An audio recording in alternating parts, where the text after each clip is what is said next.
Welcome our YouTube channel GS with आंसू।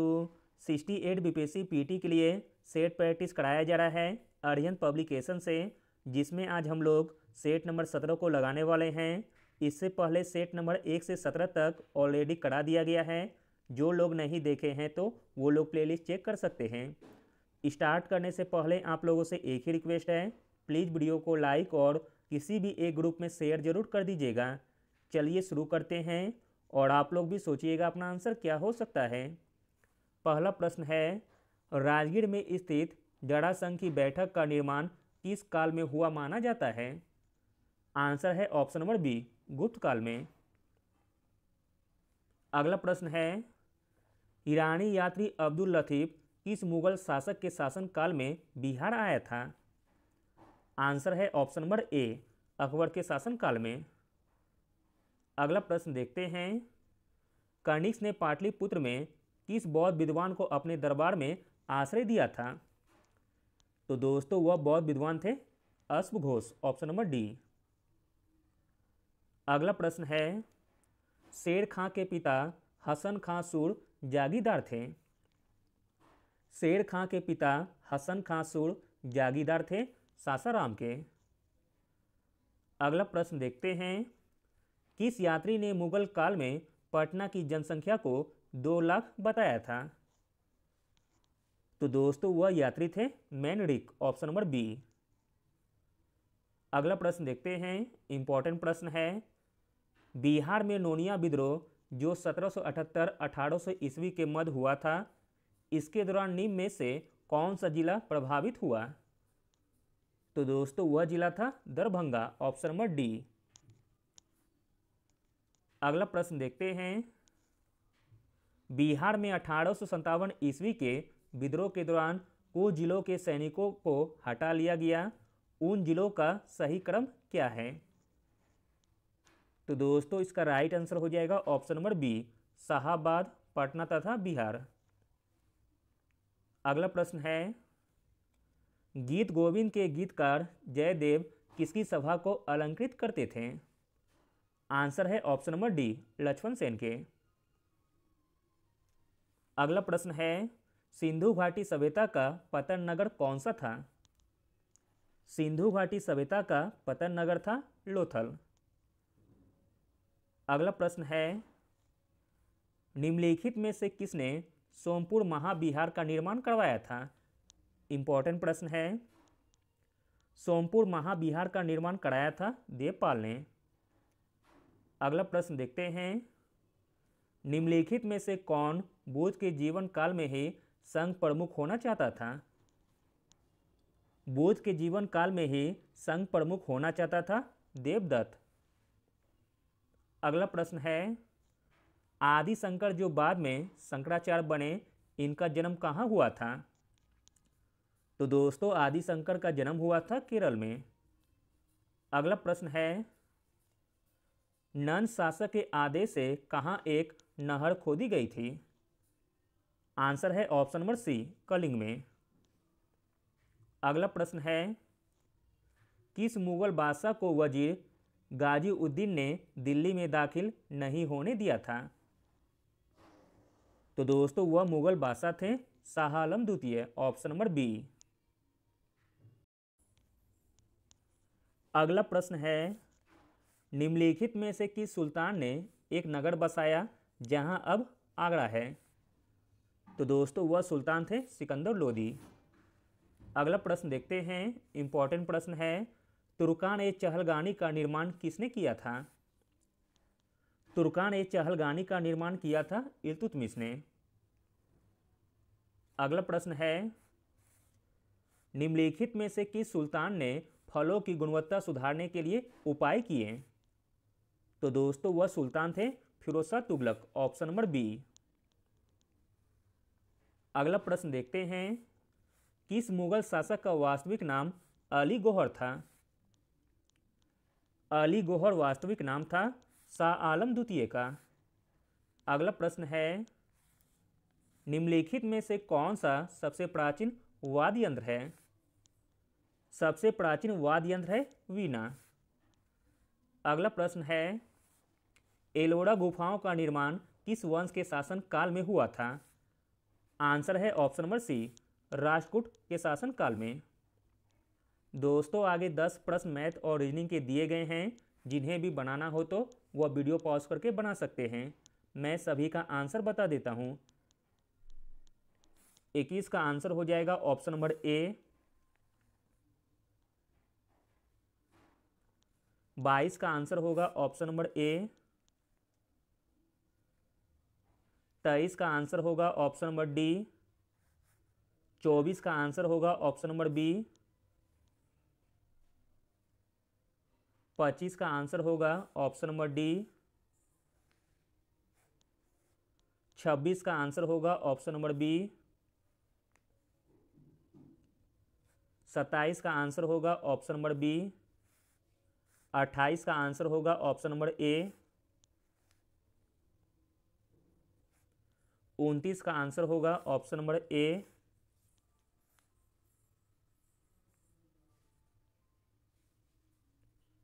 30 का answer होगा ऑप्शन नंबर बी। अगला प्रश्न है, निम्नलिखित में से कौन सी एक सदिश राशि है? इसमें सदिश राशि हो जाएगी संवेग, ऑप्शन नंबर ए। अगला प्रश्न देखते हैं, निम्न में से कौन सा नियम बल की प्रकृति बताता है? बल की प्रकृति बताता है वह नियम है न्यूटन का तीसरा नियम, ऑप्शन नंबर डी। अगला प्रश्न देखते हैं, एक परमाणु में 19 प्रोटॉन और 20 न्यूट्रॉन है, उसकी द्रव्यमान संख्या होगी। तो दोस्तों उसकी द्रव्यमान संख्या होगी 39, ऑप्शन नंबर डी।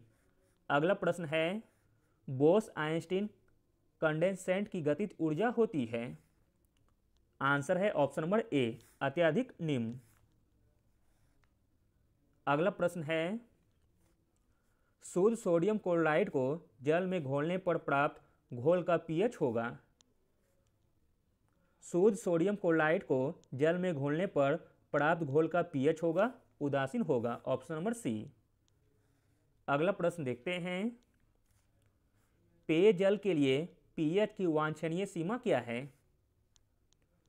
पेयजल के लिए पीएच की वांछनीय सीमा है 6.5 से लेकर 8.5 तक। अगला प्रश्न है, निम्नलिखित में से कौन सी गैस ज्वलनशील है? इसमें ज्वलनशील गैस हो जाएगी हाइड्रोजन, ऑप्शन नंबर डी। अगला प्रश्न देखते हैं, निम्नलिखित में से कौन सा एक पदार्थ प्राकृतिक बहुलक है? इसमें प्राकृतिक बहुलक हो जाएगा प्रोटीन तथा सेलुलोज। अगला प्रश्न देखते हैं, स्वर्ण की शुद्धता कैरेट में व्यक्त की जाती है, स्वर्ण का शुद्धतम रूप होता है। स्वर्ण का शुद्धतम रूप होता है 24 कैरेट। अगला प्रश्न देखते हैं, सिमेटिडिन जिसे टेगामेट कहते हैं, इसका उपयोग किया जाता है। तो दोस्तों इसका उपयोग किया जाता है आमाशय की दीवार में स्थित ग्राही के साथ हिस्टेमिन की अन्योन क्रिया रोकने के लिए, ऑप्शन नंबर बी। अगला प्रश्न देखते हैं, झिल्ली युक्त कोशिकीय अंगक है। झिल्ली युक्त कोशिकीय अंगक है लाइसोसोम, गोल्गी काय और माइटोकॉन्ड्रिया। अगला प्रश्न देखते हैं, वे जीव जो विभिन्न भोज्य पदार्थों को ठोस या तरल अवस्था में ग्रहण करते हैं क्या कहलाते हैं? तो दोस्तों वह कहलाते हैं प्राणी समभोजी, ऑप्शन नंबर डी। अगला प्रश्न देखते हैं, इंपॉर्टेंट प्रश्न है, 1 नैनोमीटर का अर्थ है? 1 नैनोमीटर का अर्थ है 10⁻⁻⁹ मीटर, ऑप्शन नंबर ए। अगला प्रश्न है, पाचन में, तो दोस्तों पाचन में भोजन के बड़े कण छोटे कणों में टूटते हैं तथा अघुलनशील भोजन के कण घुलनशील घटकों में टूटते हैं। ऑप्शन नंबर ए तथा बी सही हो जाएगा। इस प्रकार ऑप्शन नंबर ई सही हो जाएगा, उपयुक्त में से एक से अधिक। अगला प्रश्न है, पादपों में जिंक की आवश्यकता होती है क्योंकि यह नीम को सक्रिय करता है। पादपों में जिंक की आवश्यकता होती है क्योंकि यह नीम को सक्रिय करता है पर्णहरिम को, ऑप्शन नंबर डी। अगला प्रश्न है, पेशी तंतु के सार्कोप्लाज्म में उपस्थित किस प्रोटीन में ऑक्सीजन को बांधने की क्षमता पाई जाती है? आंसर है ऑप्शन नंबर सी, मायोग्लोबिन में।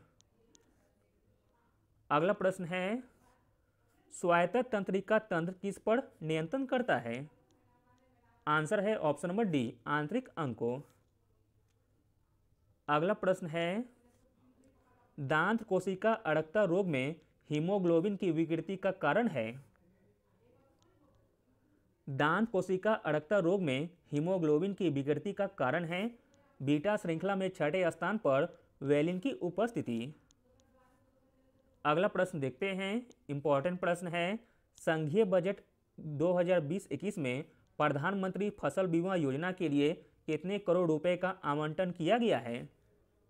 आंसर है ऑप्शन नंबर बी, 15,695 करोड़। अगला प्रश्न देखते हैं, इंपॉर्टेंट प्रश्न है, मॉन्ट्रियल प्रोटोकॉल संबंधित है। मॉन्ट्रियल प्रोटोकॉल संबंधित है उन तत्वों से जो ओजोन परत का ह्रास करते हैं। अगला प्रश्न देखते हैं, उच्च न्यायालय की परमादेश जारी करने की शक्ति किस अधिकार के अंतर्गत है? तो दोस्तों इसका राइट आंसर हो जाएगा ऑप्शन नंबर ई, उपयुक्त में से एक से अधिक। उच्च न्यायालय को अनुच्छेद 226 के तहत परमादेश जारी करने का अधिकार है। इसके तहत उच्च न्यायालय मूल अधिकारों को लागू कराने के लिए परमादेश जारी करने के अतिरिक्त संवैधानिक तथा सांविधिक अधिकार को लागू करने के लिए भी परमादेश जारी कर सकता है। इसका राइट आंसर हो जाएगा ऑप्शन नंबर ए तथा बी। अगला प्रश्न देखते हैं, भारत एक गणतंत्र है, इसका क्या अर्थ है? भारत एक गणतंत्र है, इसका अर्थ है भारत में वंशानुगत शासक नहीं है। अगला प्रश्न देखते हैं, संसद के दोनों सदनों की संयुक्त बैठक किस संबंध में होती है? आंसर है ऑप्शन नंबर सी, साधारण विधेयक को लेकर। अगला प्रश्न देखते हैं, निम्नलिखित में से कौन से अधिकार भारतीय संविधान के अनुच्छेद 32 के अंतर्गत परिवर्तित किए जा सकते हैं? आंसर है ऑप्शन नंबर बी, मौलिक अधिकार को।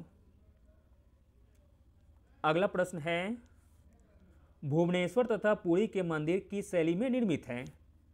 आंसर है ऑप्शन नंबर ए, नागर शैली में। अगला प्रश्न है, राज्य के नीति निषेध तत्व किस देश के संविधान से लिए गए हैं? आंसर है ऑप्शन नंबर बी, आयरलैंड से। अगला प्रश्न है, लोकसभा के सचिवालय का नियंत्रण प्रत्यक्ष करता है?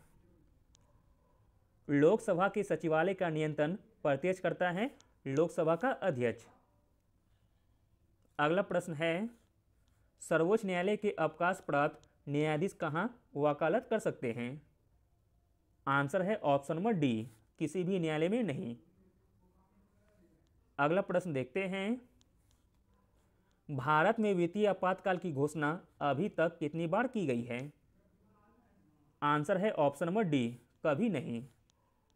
अगला प्रश्न है, भारत का नियंत्रक एवं महालेखा परीक्षक किसके लिए मुख्य लेखाकार तथा लेखा परीक्षक के रूप में कार्य करता है? आंसर है ऑप्शन नंबर सी, संघ एवं राज्य सरकार के लिए।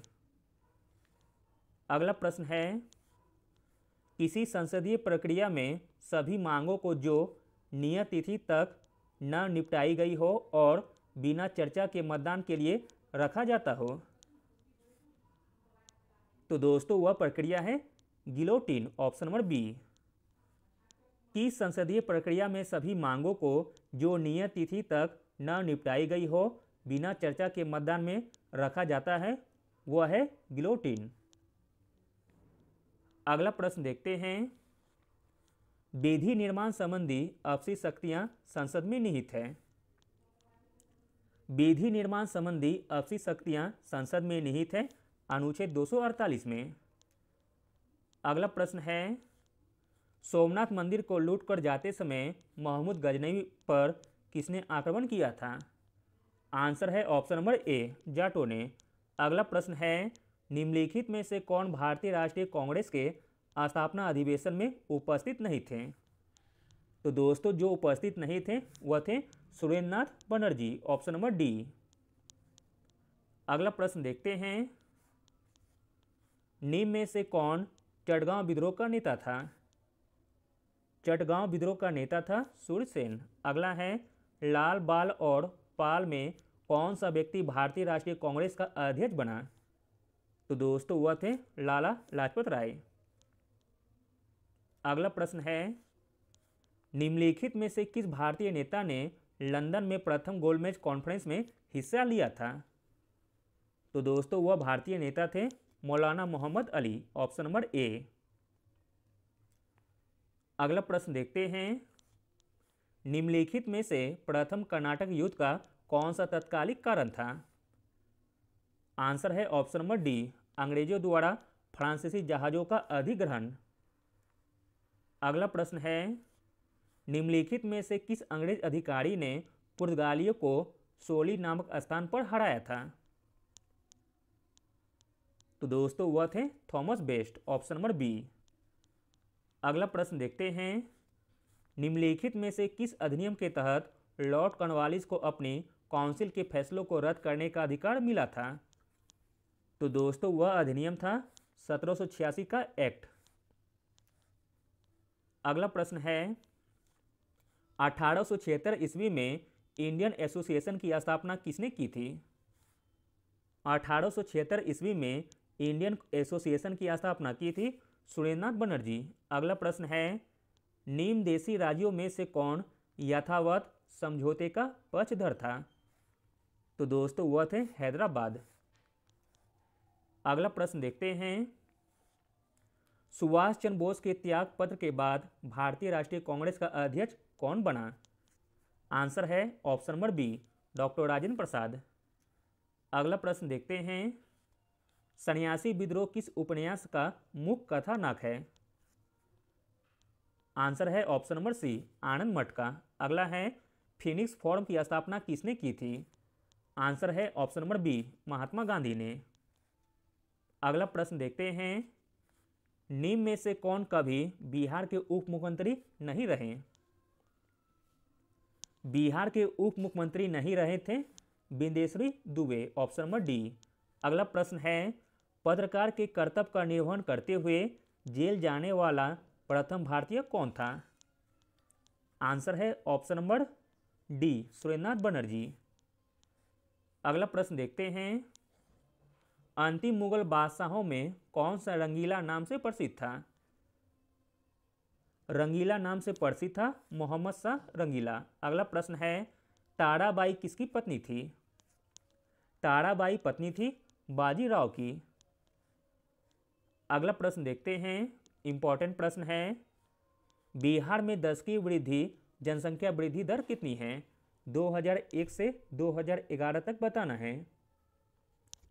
बिहार की दशकीय जनसंख्या वृद्धि दर है 25.42%। अगला प्रश्न देखते हैं, मोस्ट इंपॉर्टेंट प्रश्न है, सर्वोच्च न्यायालय के निजता के अधिकार को अनुच्छेद 21 में वर्णित जीवन का अधिकार का भाग माना है। इस मुद्दे पर निर्णय देने वाली संवैधानिक पीठ के अध्यक्ष कौन थे? तो दोस्तों अध्यक्ष थे JS Kher, option number C. अगला प्रश्न है, ईरान द्वारा निर्मित प्रथम स्वदेशी लड़ाकू विमान का नाम क्या है? ईरान द्वारा निर्मित प्रथम स्वदेशी लड़ाकू विमान का नाम है कौसर, ऑप्शन नंबर ए। अगला प्रश्न देखते हैं, अगस्त 2022 में मनुष्यों में मंकी पॉक्स वायरस संक्रमण के प्रकोप को निम्नलिखित में से किस देश में सार्वजनिक स्वास्थ्य आपातकाल घोषित किया गया है? तो दोस्तों वह देश है संयुक्त राज्य अमेरिका। अगला प्रश्न देखते हैं, भारत का वह राज्य कौन सा है जिसने इलेक्ट्रिक बस सेवा प्रारंभ की है? तो दोस्तों वह राज्य है हिमाचल प्रदेश। अगला प्रश्न देखते हैं, 5 जून 2022 को जारी पर्यावरण प्रदर्शन सूचकांक के संदर्भ में निम्नलिखित कथनों पर विचार कीजिए। उपरोक्त कथनों में से कौन सा कथन सही है आपको बताना है। पहला कथन दिया गया है, यह संयुक्त राष्ट्र पर्यावरण कार्यक्रम के द्वारा शुरू किया गया एक द्विवार्षिक सूचकांक है, जो कि गलत दिया गया है। अगला कथन है, EPI 2022 में 180 देशों में भारत को सबसे निचले स्थान पर रखा गया है। तो दोस्तों यह कथन बिल्कुल सही दिया गया है। इस प्रकार ऑप्शन नंबर बी सही हो जाएगा। अगला प्रश्न देखते हैं। भारत अमेरिका संयुक्त विशेष बल अभ्यास वर्ष प्रहार 2022 निम्न में से किस शहर में स्थित विशेष बल प्रशिक्षण स्कूल में 8 अगस्त 2022 को शुरू हुआ था? आंसर है ऑप्शन नंबर सी, हिमाचल प्रदेश के बकलोह में। अगला प्रश्न देखते हैं। भारत और इजराइल के बीच संपन्न ब्लू फ्लैग संयुक्त अभ्यास किससे संबंधित है? तो दोस्तों यह संबंधित है वायुसेना से। अगला प्रश्न देखते हैं। निम्नलिखित में से कौन सा स्थल जैन धर्म से संबंधित नहीं है? जैन धर्म से संबंधित नहीं है सारनाथ। अगला है, निम्न में से किस देश के द्वारा योग को खेल का दर्जा प्रदान किया गया है? तो दोस्तों वह देश है सऊदी अरब, ऑप्शन नंबर सी। अगला प्रश्न देखते हैं। ऑपरेशन इंसानियत का संबंध है। ऑपरेशन इंसानियत का संबंध है रोहिंग्या समुदाय को सहायता प्रदान करने हेतु। अगला प्रश्न देखते हैं। भारत की सबसे तेज चलने वाली रेलगाड़ी ट्रेन 18 का नाम बदल कर क्या रखा गया है? इंपॉर्टेंट प्रश्न है। भारत की सबसे तेज चलने वाली रेलगाड़ी ट्रेन 18 का नाम बदल कर रखा गया है वंदे भारत एक्सप्रेस। अगला प्रश्न है। प्रधानमंत्री नरेंद्र मोदी ने 16 जुलाई 2022 को 296 किलोमीटर लंबे बुंदेलखंड एक्सप्रेसवे का उद्घाटन किया। यह एक्सप्रेसवे उत्तर प्रदेश के 7 जिलों से होकर गुजरता है। निम्नलिखित में से कौन सा जिला इस परियोजना के अंतर्गत शामिल नहीं है? तो दोस्तों जो शामिल नहीं है वह है श्रावस्ती, ऑप्शन नंबर डी। अगला प्रश्न देखते हैं। मोस्ट इंपॉर्टेंट प्रश्न है। रॉबर्ट को नागरिकता प्रदान करने वाला प्रथम देश है। रॉबर्ट को नागरिकता प्रदान करने वाला प्रथम देश है सऊदी अरब। अगला प्रश्न है। एजुकेशन 4.0 इंडिया रिपोर्ट के संबंध में दिए गए कथनों पर विचार कीजिए। उपरोक्त में से कौन सा कथन सही है आपको बताना है। पहला कथन है, इस रिपोर्ट को 13 अक्टूबर 2022 को WEF, यूनिसेफ और युवा द्वारा संयुक्त रूप से जारी किया गया है, जो कि सही कथन दिया गया है। यह एजुकेशन 4.0 इंडिया पहल की प्रगति और निष्कर्षों का आंकलन करती है, जो कि गलत दिया गया है। अगला कथन है, यह रिपोर्ट भारत के शिक्षा क्षेत्र में सीखने के परिणामों में सुधार और असमानताओं को कम करने में औद्योगिक क्रांति 4.0 प्रौद्योगिकियों के उपयोग पर केंद्रित है, जो कि गलत दिया गया है। इस प्रकार सिर्फ ऑप्शन नंबर ए सही हो जाएगा, केवल एक। अगला प्रश्न है, जैन धर्म के किस तीर्थकर का जन्म चंपा यानी कि भागलपुर में हुआ था? तो दोस्तों वह तीर्थकर थे वासु पूज्य, ऑप्शन नंबर सी। अगला प्रश्न देखते हैं। वर्ष 2021 की जनगणना कितनी भाषाओं में की जाएगी? आंसर है ऑप्शन नंबर बी, 16 भाषाओं में। अगला प्रश्न है, बिहार के किस IAS अधिकारी ने एवरेस्ट पर सफलतापूर्वक चढ़कर नया कीर्तिमान स्थापित किया है? आंसर है option number C, Ravindra Kumar ने। अगला प्रश्न देखते हैं। गृह मंत्री अमित शाह ने स्वामी रामानुजाचार्य की शांति की प्रतिमा का वर्चुअल अनावरण कहाँ किया? आंसर है ऑप्शन नंबर सी, श्रीनगर में। अगला प्रश्न है, डैश के लिए भारत के पहले उत्कृष्टता केंद्र का उद्घाटन डैश में किया गया है? आंसर है ऑप्शन नंबर बी, खादी के लिए भारत के पहले उत्कृष्टता केंद्र का उद्घाटन नई दिल्ली में किया गया है। अगला प्रश्न देखते हैं। 11 से 12 अक्टूबर 2022 तक कृष्णा गोदावरी बेसिन क्षेत्र में संपन्न प्रस्थान सुरक्षा अभ्यास के संबंध में दिए गए कथनों पर विचार कीजिए। इसमें कौन सा कथन सही है आपको बताना है। तो दोस्तों इसका राइट आंसर हो जाएगा ऑप्शन नंबर डी, ना तो एक और ना ही दो सही हैं, यानी कि दोनों के दोनों गलत दिए गए हैं। अगला प्रश्न देखते हैं। 8वां राष्ट्रीय हथकरघा दिवस 7 अगस्त 2022 को मनाया गया। भारत सरकार का कौन सा मंत्रालय प्रत्येक वर्ष राष्ट्रीय हथकरघा दिवस की मेजबानी करता है? तो दोस्तों वह मंत्रालय का नाम है कपड़ा मंत्रालय। अगला प्रश्न देखते हैं, कौन सा संगठन कलिंग पुरस्कार प्रदान करता है? कलिंग पुरस्कार प्रदान करता है यूनेस्को। अगला प्रश्न है, देव मंदिर, कमल सरोवर, काली स्थान, मंदारगिरी पर्वत के लिए निम्न विकल्पों में से सही संयोजन पहचानिए। तो दोस्तों इसका सही संयोजन हो जाएगा ऑप्शन नंबर बी, देव मंदिर औरंगाबाद में है, कमल सरोवर बोध गया में, काली स्थान पटना में तथा मंदारगिरी पर्वत बांका में है। अगला प्रश्न देखते हैं, निम्नांकित में से कौन सा विश्व में बृहत्तम समुद्री मार्ग है? आंसर है ऑप्शन नंबर डी, उत्तरी अटलांटिक महासागर, जो कि विश्व में बृहत्तम समुद्री मार्ग है। अगला प्रश्न देखते हैं, निम्न में से कौन सा जलडमरू मध मलाया और सुमात्रा को अलग करता है? मलाया और सुमात्रा को अलग करता है मलक्का जलडमरू मध, ऑप्शन नंबर सी। अगला प्रश्न है, किसने यह पता लगाया कि पृथ्वी सूर्य की परिक्रमा करती है? पृथ्वी सूर्य की परिक्रमा करती है, यह पता लगाया गया था कोपरनिकस के द्वारा, ऑप्शन नंबर बी। अगला प्रश्न देखते हैं, विश्व का सबसे ठंडा स्थान कौन सा है? विश्व का सबसे ठंडा स्थान है बरखोयांस, जो कि रूस में पड़ता है। अगला है, कर्नाटक में कहवा की खेती के लिए उपयोगी मानसून से पहले की बौछारों को कहा जाता है? आंसर है option number B, cherry blossom. अगला प्रश्न देखते हैं, तेंदुपत्ते के उत्पादन में कौन सा राज्य प्रथम स्थान पर है? तेंदुपत्ते के उत्पादन में जो राज्य प्रथम स्थान पर है वह है मध्य प्रदेश। तेंदुपत्ते से ही बीड़ी बनते हैं। अगला प्रश्न है, किस राज्य में कछाड़ी मिट्टी का क्षेत्र कम है?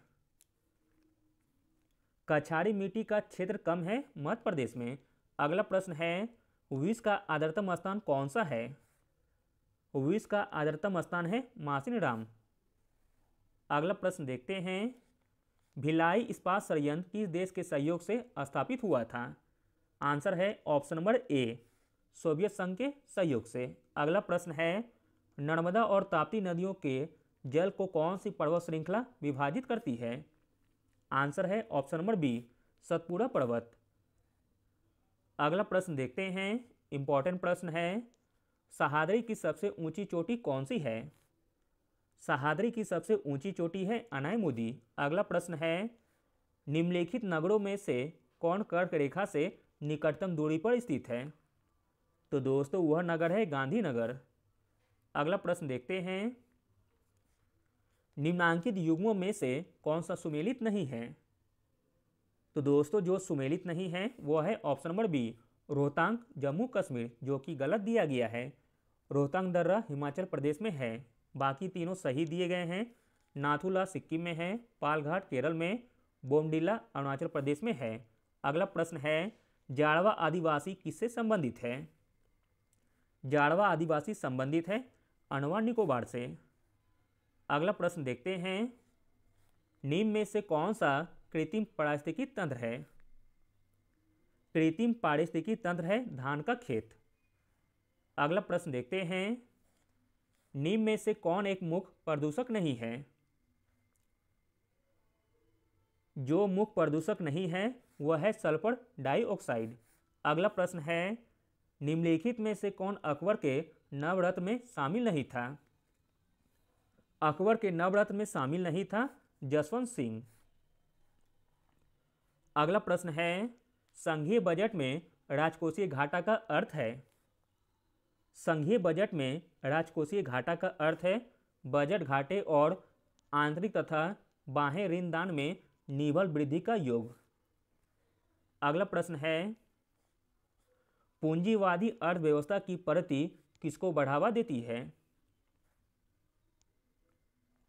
पूंजीवादी अर्थव्यवस्था की प्रगति बढ़ावा देती है मुक्त उद्यम तथा प्रतिस्पर्धा को।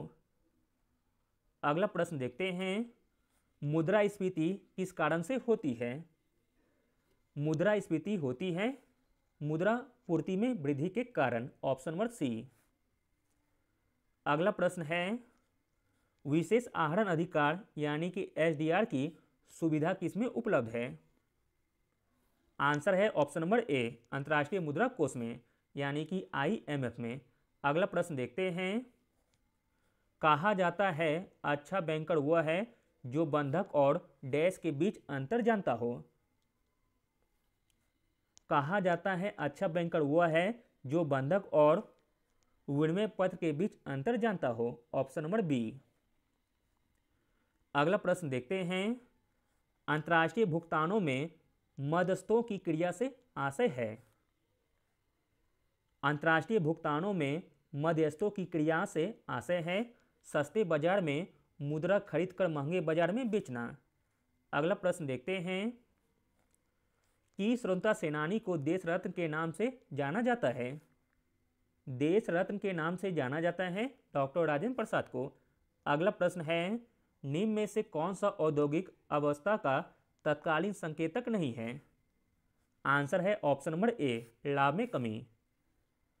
अगला प्रश्न देखते हैं। मोस्ट इंपॉर्टेंट प्रश्न है किसने कहा है कि अल्पावधि में उपभोग प्रवृत्ति स्थिर होती है? तो दोस्तों इसे कहने वाले थे एडम स्मिथ। अगला प्रश्न है कैचर इन द राई के लेखक कौन हैं? कैचर इन द राई के लेखक हैं जेडी सलिंजर। अगला प्रश्न देखते हैं। मोस्ट इंपॉर्टेंट प्रश्न है लैक्रोस किस देश का राष्ट्रीय खेल है? लैक्रोस राष्ट्रीय खेल है कनाडा देश का। अगला प्रश्न है थर्मामीटर का आविष्कार किसने किया था? आंसर है ऑप्शन नंबर ए गैलीलियो ने। अगला प्रश्न देखते हैं। भारत में पहली प्रिंटिंग प्रेस कहाँ स्थापित हुई थी? आंसर है ऑप्शन नंबर बी गोवा में। अगला है सुल्तान अलाउद्दीन खिलजी ने मालगुजारी का हक उपज के कितने भाग पर पेश किया था? आंसर है ऑप्शन नंबर सी आधा भाग पर। अगला प्रश्न देखते हैं। बीरबल साहनी इंस्टीट्यूट ऑफ पेलियोबोटनी किस शहर में है? आंसर है ऑप्शन नंबर ए कोचीन शहर में। अगला प्रश्न है राष्ट्रीय मानव संग्रहालय कहाँ पर स्थित है? राष्ट्रीय मानव संग्रहालय स्थित है भोपाल में। अगला प्रश्न देखते हैं। बिहार में शीत ऋतु में झंझावातीय वर्षा होने का कारण है? आंसर है ऑप्शन नंबर डी पश्चिमी विक्षोभ। अगला है गंगा नदी की बिहार में लंबाई कितनी है? आंसर है ऑप्शन नंबर ए 425 किलोमीटर। अगला प्रश्न देखते हैं। बिहार का सर्वाधिक सघन वन प्रदेश वाला जिला कौन सा है? बिहार का सर्वाधिक सघन वन प्रदेश वाला जिला है कैमूर। Option number A. अगला प्रश्न है बिहार राज्य की औसत ऊंचाई समुद्र तल से कितनी है? आंसर है ऑप्शन नंबर बी 53 मीटर। अगला प्रश्न देखते हैं। बिहार राज्य में वर्तमान में कुल कितने जिले हैं? आंसर है ऑप्शन नंबर सी 38 जिले। अगला प्रश्न है साधारणतः बिहार के मैदानी क्षेत्र में जलोढ़ की गहराई कितनी है? आंसर है ऑप्शन नंबर ए 1000 से लेकर 1500 मीटर के बीच। अगला प्रश्न देखते हैं। बिहार के मैदानी भागों में चलने वाली गर्म हवा जिसे लू कहा जाता है उसकी गति कितनी होती है? आंसर है ऑप्शन नंबर सी 8 से 16 किलोमीटर प्रति घंटा के बीच। अगला प्रश्न देखते हैं। इंपॉर्टेंट प्रश्न है भारत सरकार अधिनियम 1919 के अंतर्गत बिहार के प्रथम गवर्नर के रूप में किसने पद ग्रहण किया? आंसर है ऑप्शन नंबर सी सत्येंद्र प्रसाद सिन्हा ने। अगला प्रश्न देखते हैं। स्वदेश में विकसित LCH हेलीकॉप्टर को 4 अक्टूबर 2022 को भारतीय वायुसेना में शामिल किया गया। इस संबंध में कौन सा कथन सही है आपको बताना है। चलिए देखते हैं। पहला कथन है यह स्वदेश रूप से विकसित 5.5 टन वर्ग का लड़ाकू हेलीकॉप्टर है जो रात में भी हमला करने में क्षमता रखता है, जो कि सही दिया गया है। अगला कथन है इसे कारगिल युद्ध के लगभग 20 वर्षों के अनुसंधान और विकास के बाद विकसित किया गया है। यह भी कथन सही है। इस प्रकार ऑप्शन नंबर सी सही हो जाएगा। अगला प्रश्न देखते हैं। बिहार सरकार ने राज्य में बने कृषि यंत्रों पर कितने % अतिरिक्त अनुदान देने का प्रावधान किया है? आंसर है ऑप्शन नंबर सी 20%। अगला प्रश्न है बिहार का ताप बिजली घर कहाँ पर स्थित है? बिहार का ताप बिजली घर स्थित है मुजफ्फरपुर में। अगला प्रश्न देखते हैं, हाल ही में जुलाई 2022 में कारगिल सेक्टर के किस स्थान का नाम बदलकर गढ़हिल कर दिया गया? तो दोस्तों वह स्थान है पॉइंट 5140 का। अगला प्रश्न है, बिहार में संपूर्ण क्रांति का आह्वान किसने किया था? बिहार में संपूर्ण क्रांति का आह्वान किया था जयप्रकाश नारायण ने। अगला और अंतिम प्रश्न देखते हैं, वर्ष 1932 के पूना समझौते के साथ किसका सीधा संबंध था? वर्ष 1932 के पूना समझौते के साथ सीधा संबंध था भारतीय दलित वर्ग का। Option number D. Thank you.